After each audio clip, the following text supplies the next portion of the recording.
रात का समय था। चारों ओर घना अंधेरा पसरा हुआ था। चांद भी बादलों के पीछे छिपा था, जिससे जंगल और भी भयावह लग रहा था। हवा में अजीब सी सिहरन थी और जंगल से अजीब अजीब आवाजें आ रही थीं, जैसे कोई फुसफुसा रहा हो, जैसे कोई झाड़ियों के बीच सरक रहा हो। उस जंगल के बीचों बीच से एक सुनसान सड़क गुजरती थी। वह सड़क वीरान थी, न कोई गाड़ी न कोई इंसान। दूर दूर तक सन्नाटा पसरा हुआ था। उसी सड़क पर एक युवक रोहन अपनी बाइक से गुजर रहा था। वह शहर से अपने गांव की ओर लौट रहा था। दोस्तों के साथ पार्टी के कारण उसे देर हो गई थी और अब वह जल्द से जल्द घर पहुंचना चाहता था। जंगल के भीतर आते ही उसे अजीब सा महसूस होने लगा। ऐसा लग रहा था जैसे कोई उसकी हर हरकत पर नजर रख रहा हो। अचानक उसकी बाइक लड़खड़ा गई और इंजन बंद हो गया। उसने 2-3 बार स्टार्ट करने की कोशिश की, लेकिन बाइक चालू नहीं हुई। अचानक सड़क के किनारे उसे एक परछाई दिखी। वह ध्यान से देखने लगा, लेकिन अंधेरे के कारण कुछ स्पष्ट नहीं दिख रहा था। तभी उसे एक धीमी हंसी सुनाई दी, एक ठंडी डरावनी हंसी। उसके रोंगटे खड़े हो गए।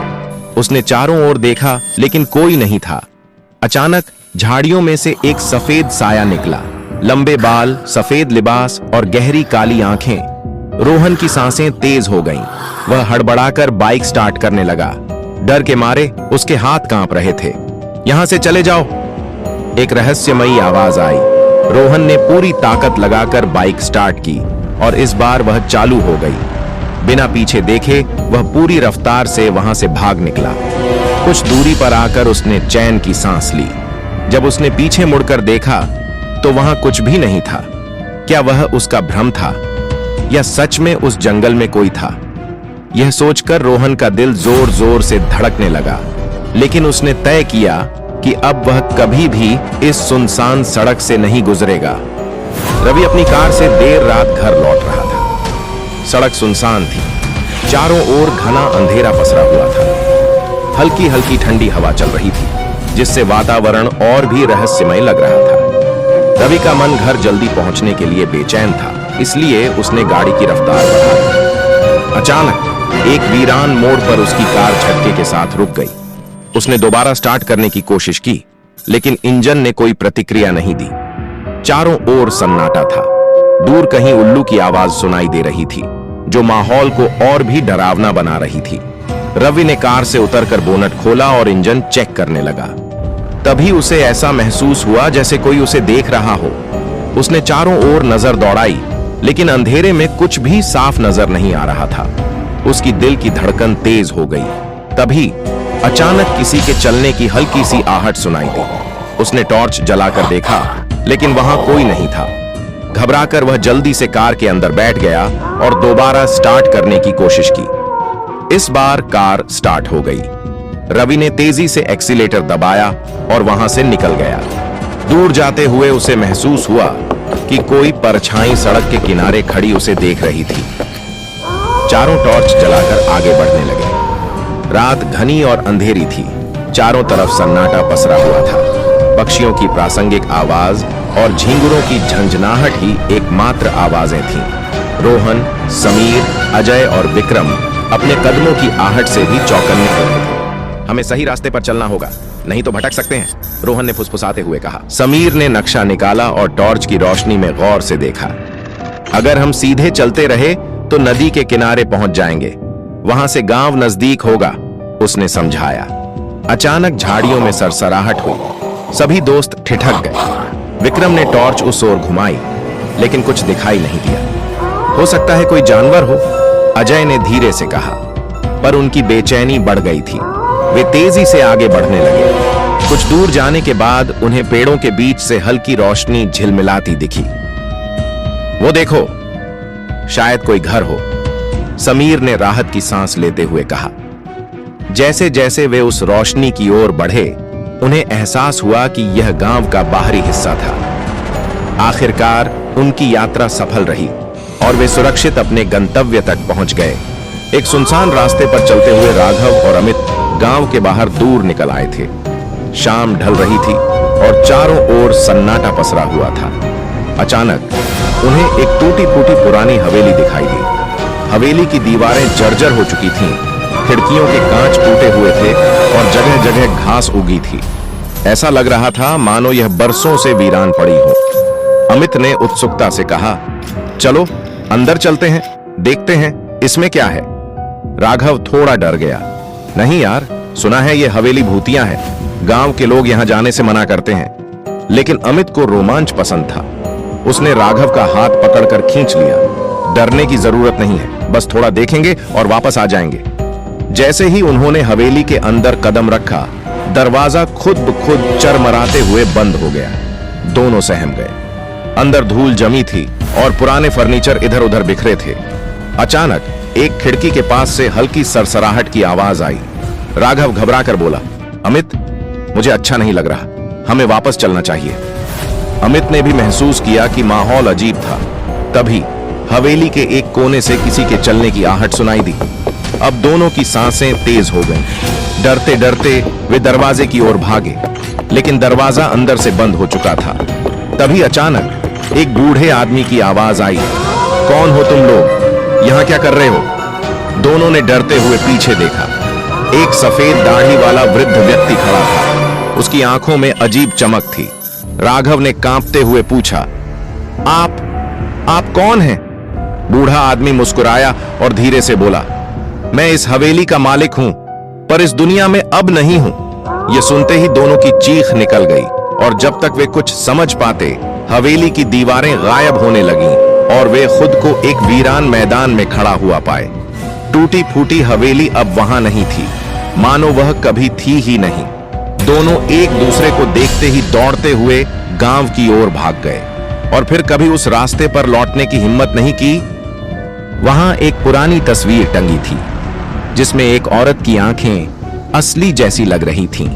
रात होते ही हवेली में अजीब अजीब आवाजें सुनाई देने लगती, कभी किसी के चलने की आहट, तो कभी हल्की हल्की सरगोशियां।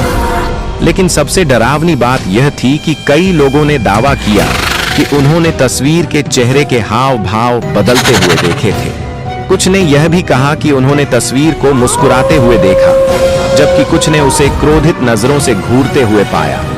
कई सालों से यह हवेली सुनसान पड़ी थी, लेकिन गांव में यह चर्चा आम थी कि जो भी उस तस्वीर को ज्यादा देर तक देखता, उसके साथ कुछ न कुछ अनहोनी जरूर हो जाती। एक दिन साहस करके गांव के कुछ युवक उस हवेली में घुसे।